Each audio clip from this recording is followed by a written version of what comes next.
What's a friendly gesture in one country but a big no-no in another?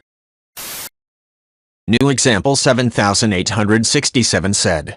I had a Chinese neighbor who would stare at me. And I mean stare. There was one time when he was in his front yard and I was getting in my car. I decided to stare back. We just stared at each other for a good 20 seconds. I lost the staring contest because it was agonizingly awkward. I researched Chinese customs and found out that they apparently stare a lot, and I guess it's not really friendly, but it's just a normal thing in China. In the US, staring is considered extremely strange and rude. He didn't speak English, so I couldn't even tell him that he was making me and my wife uncomfortable with his constant death stare. Lost at 8970 said. Took a trip to Australia last summer, and I'm from the US. When people heard my accent they would ask, "Are you Canadian?" And after having replied no to several people, I asked why they never asked if I was from the States. Apparently Canadians are insulted if you ask them if they are American, so it's just custom to ask everyone if they are Canadian first. Hesher Piney said. I am an American who lived as an expat in London, Berlin, Paris and Amsterdam for extended periods of time. I also traveled extensively through most of Western Europe and speak a few of the local languages pretty well. I can't tell you the number of times I got lectured by some flag-decked Canadian who was doing a 2-week Eurail tour of all of Europe about how everyone absolutely hates Americans everywhere and that Canadians get treated so much better than any American could. I had a monolingual Anglophone Canuck explain this to me at excruciating length in a bar in Paris where I was a regular and the locals were laughing about the guy in French and humoring him sarcastically in English. I never met anyone local overseas who gave a shit if someone was Canadian or American. No one cares about the giant flag on the backpack. Anyway, most people on the continent think Americans are corny and loud but nice. It's the tipping, but most people are way more wary of drunken Brits who want to start fights everywhere. The Canadian flag as VIP pass is an urban myth. Fifitex said. In the West a lot of people when greeting kids, put their hand in the kid's head, ruffling up their hair or something like that. In Thailand the majority of the country is Buddhist and follows the belief to some extent. The head is held as a sacred and cleanest part of the body, even if it's a kid, so this practice is considered very offensive. Luckily the Thais are a very understanding and forgiving people and would happily accept an apology for this oversight and would only hold a grudge if it came from someone who they know to be aware of this. Another thing that we in the West might do without thinking is step across someone and you needed to get past. For example, if people were sat on the floor around a fire, or a low table, maybe just chilling on the grass with friends in the park or at a festival. If you needed to get past someone you may step over their body to some degree, maybe stepping over their legs or something innocuous to us. Just as the head is held in high regard, the feet are the opposite, believed to be dirty, and it is very disrespectful to point your feet at someone, step over any part of their body, etc. A simple "excuse me, coat cap," with a gesture in the direction you wish to pass will result in the person happily moving out of your way and appreciating your respect of their cultural beliefs. Radiant Ad 5640 said. Not necessarily rude but still weird surprising. In India when you meet someone who is your elder, like significantly older, you touch their feet as a gesture that you were asking for their blessings and showing respect towards them. I think there is a video of an Indian student who touched the feet of his American principal on his graduation and left him confused. Tracer Hoosier said. Oh my. I lost near 40 pounds in grad school. Had a consistent schedule so I could actually work out how and when I wanted. An aunt looked at me and immediately asked when did I get sick? It had been at least 4 months since I'd seen her. I ran a 5K that morning and finished top 10. That was the only reason I was visiting her. The 5K was where she lived. She still couldn't believe changing diet and consistently exercising would take off that much weight. Mandela Giraffely said. I can attest to this. I'm from the Southeast US and it is normal to ask the cashier of the supermarket how they are doing and make small talk like they are a coworker at the water cooler. I smile in most of my interactions with people because, I don't know, it seems like the nice thing to do and I like to be treated that way. I moved to Beijing and lived there a year and there was a security guard I saw every single morning so I'd wave and smile and he looked extremely embarrassed so I stopped. Similarly, there was a young woman who worked at the corner store in my complex who I would see literally day after work and one day I said, How is your day going? Or have a nice weekend. And she looked over at her friend like it was the most insane thing that had happened to her ever. On the other hand, some various old people in my neighborhood would talk to me for hours, so I don't really know what the deal was. Funk Monster said. Think about it like this. You show up to your desk job, you do your job all day, everyone's happy with your work, and one coworker says nice Excel sheet. Here's $2. Get yourself something nice. That would feel patronizing, no? Not tipping in the US is rude because it's accepted that tips are a core part of the person's wages, and not tipping is effectively akin to saying this person doesn't deserve to be paid a full day's wage. It's not a kind gesture to tip, it's essential because the system is built around them needing to be tipped to get a full day's pay. In places where people are guaranteed a full day's pay regardless, and they show up knowing they do X duties for Y pay, a random person giving them a few extra bucks feels insulting because it's implying that 1, they need it, and 2, they're not doing their full job because a customer has felt the need to entice them to work harder. Ian said, my sister-in-law recently came to stay with me while my husband was out of town. Apparently in my husband's culture it is a sign of gratitude for guests to help clean around the house and help with cooking. Meanwhile in my American culture having a guest over means busting my ass to clean the house to the point of being spotless and making sure there is a ton of snacks and food available before the guest gets there. First morning she got up like an hour before me and swept the whole house and even brushed the cat hair off the cat tree. She's also would not let me help cook dinner, lol. It made me uncomfortable at first and I tried to tell her that she didn't need to do all that, nicely, not in a rude way, but she was very insistent on wanting to help out, so I just let her. Apparently it was making her uncomfortable sitting around while she was here, lol. Definitely a conflict of cultural norms there, lol. Math and Bake said, I'm from Montreal. Typically, French Canadians put on a huge, coordinated spread and take pride in having more food than anyone can eat. You absolutely don't bring food when you go visit, but you do help out with the dishes, moving chairs, etc. English Canadians take pride in having a clean, efficient house. You always bring some food or drink to contribute, but you stay well away from the kitchen and don't offer to help with chores. There are exceptions, but that's basically it. My family is English Canadian on my dad's side and French Canadian on my mother's. The culture shock can be real. I'm most comfortable with French Canadian customs, but most of my friends are English Canadian. It's always really frustrating when they bring food I don't need or have a clean dish for and then leave me with all the dishes.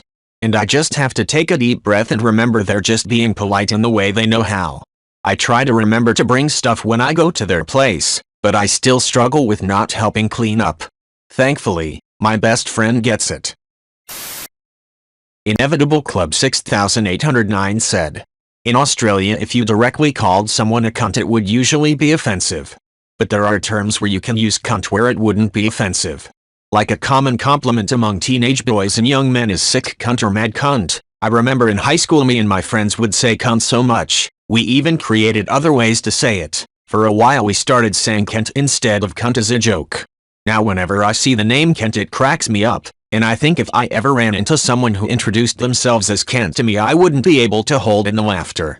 Also people in Australia just really do not care about swearing that much, in most contexts anyway. Swearing in public really isn't a big deal like it is in the US. JJ4427 said, reminds me of a story I've heard from my grandfather. We're Scottish, but in the 80s he did a lot of business within Sweden. So the story goes a lot of Scottish businessmen were traveling in Sweden staying in a big house and were treated to a meal by the Swedish hosts. Apparently there were a load of courses and each course was accompanied by a serving of vodka, that increased in size from each course from a very sensible shot to crikey that's a lot size. What is totally acceptable and polite to do is to raise your glass when the room toasts and then place the glass back down if you don't feel like drinking it.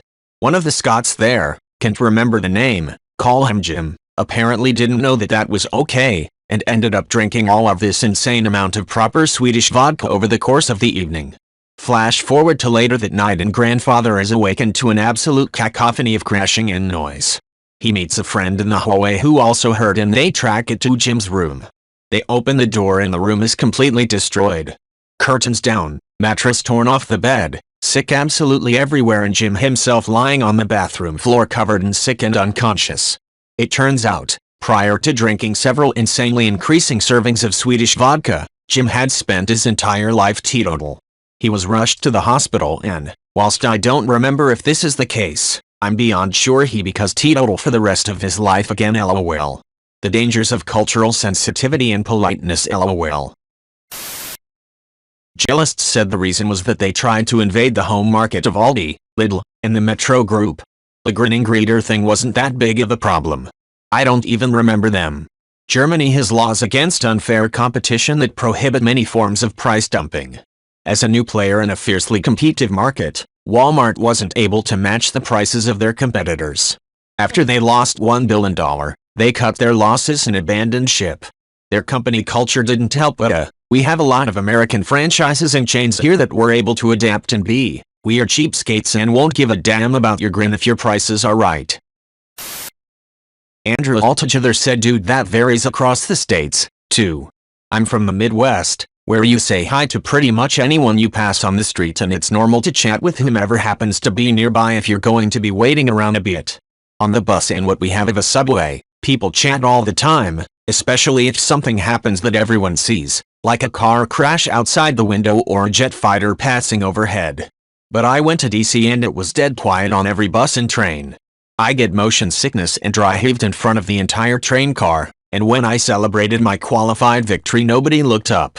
Yet I remember a crowded subway trip in my city where we spontaneously broke into Stand By Me. Alcohol was involved, admittedly. Start Talking Sense said, my parents lived in various parts of the world for work. In the Solomon Islands it's taboo for men and women to show physical contact or affection in public. Even a husband and wife may not hold hands in the street. However, men holding hands with men, women with women is 100% fine. There is zero implication of homosexuality or anything other than friendship. Also, when I visited I had to find some long sundresses to wear. Women have to have their legs covered, and not just that either. The space between their legs should also not be visible. Therefore, no shorts, no jeans. There is a hotel by a beach that my parents said was fenced off, especially so that ladies could wear shorts, bikinis without causing offense. Everywhere else, big no-no.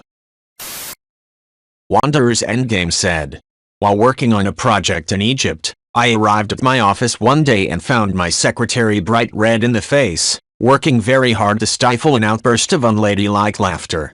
Just prior to my arrival, one of the engineers had stopped by to invite me to his wedding reception.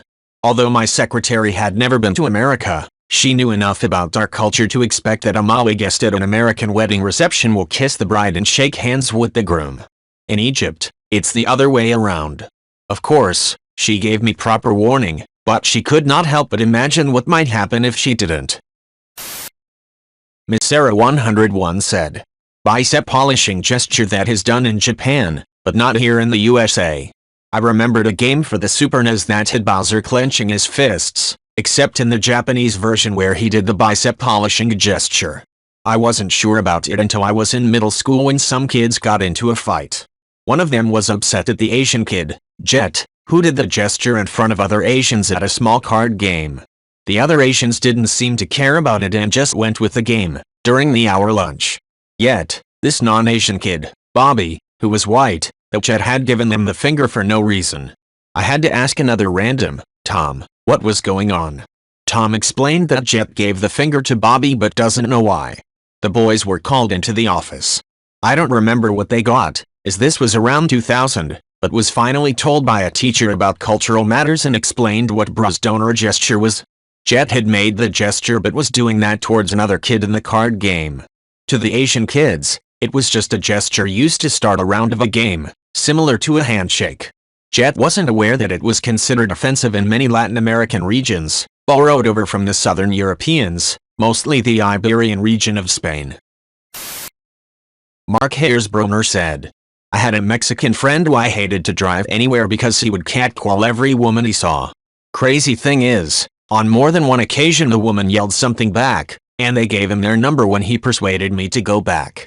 I knew a guy who would ask women at the club if they'd like to fuck until one said yes, and this shotgun approach got him laid most nights. This was at a goth club in the 90s where I got bluntly propositioned by women several times, and I wasn't that good looking. Mark Hayersbroner said, I heard that among some people in Afghanistan, farting audibly without immediately apologizing is considered an offer of anal sex. I can't remember if it was a specific ethnicity or tribal group, but a friend who served said they were all warned about this before they worked with the local forces. Apparently some got the impression that American soldiers were nearly all gay. Andrew Altogether said, in America, putting up two fingers in a V shape means peace, but it doesn't matter what orientation it is, palm out or palm in. Palm out usually means more like peace to you and palm in is more like peace out, but that's not a hard and fast. It can also be V for victory, but usually only when held aloft with palm facing outward. But in the UK, fingers in a V with palm facing inward is a vulgar insult, often accompanied by a verbal wank. Both gesture and expletive are based on the bizarre notion that anything other than missionary sex for reproduction or getting your dick sucked is gross. Wolf 110C said don't show the sole of your foot in Muslim countries. Example, Americans sometimes prop one ankle on the opposite knee. Very rude there. Don't shake the hand of the opposite sex there either. Oh, and if you admire something owned by someone, that person feels obligated to give it to you, and if you refuse, it's rude. I did that once. I stared too long at a gentleman's watch and he took it off and handed it to me to keep. I awkwardly left it on the table. I didn't know about the custom. I was just trying to read the brand. Santispong said, one I learned about when I was younger. Feel free to correct me if anyone knows better. But in American culture we are taught to finish your plate. That is, don't leave any food on plate cause that is wasteful. However, in Japanese culture, if one has completely emptied their plate, it is a sign to the host that they need more food. This creates a scenario where either the host or the guest ends up feeling like they had bad manners. Prestigious Al 6397 said, when I moved to Asia, I had to get used to not leaving any space between me and the next person in line because people would butt in. Maybe they thought I wasn't in line. After a few years I moved back to the US and had a bit of reverse culture shock because, when I went to the grocery store, I'd get in the first space in line I saw, but I didn't look way behind in the aisle. I'd forgotten that, in the US, they leave a space if the line goes past the end of the register so that people can get through if they need to. In comparison, in Asia lines are packed in tight. Potato Ad 13 said, it is very common in France to kiss each other cheek to say hello. Most of the time it is just a quick cheek contact on both sides, and I know it can appear as inappropriate in other countries, but it is as normal as a handshake for us, especially with family or girls, but the younger the person is, the more likely they are to prefer a handshake, most of the time. Bato Kato said, this one is subtle, but really got me when I was living abroad. In Argentina, wagging your finger to say no is the same as shaking your head. It just means no. In the US, when someone wags their finger at you, it's more of a no, you can't do that, or the way you would say no to a child. I was so offended for so long. And to make matters worse, now I can't stop doing it back in the US, where it's a bit offensive. Mystery Girl White said, making the V for victory sign with your fingernails facing outward is no big deal in the US, but it's how you flip someone off in England. You can pair it with a raspberry, that blowing spitting with your tongue out noise, if you really want to be crass. I'm not 100% sure about this one, but slurping is seen as rude in the US, but in Japan it's apparently a polite thing to do. The louder the better. It might also be China, IDK. Vandanababu said, in India, you don't bring the shoes that you wore outside, inside the house.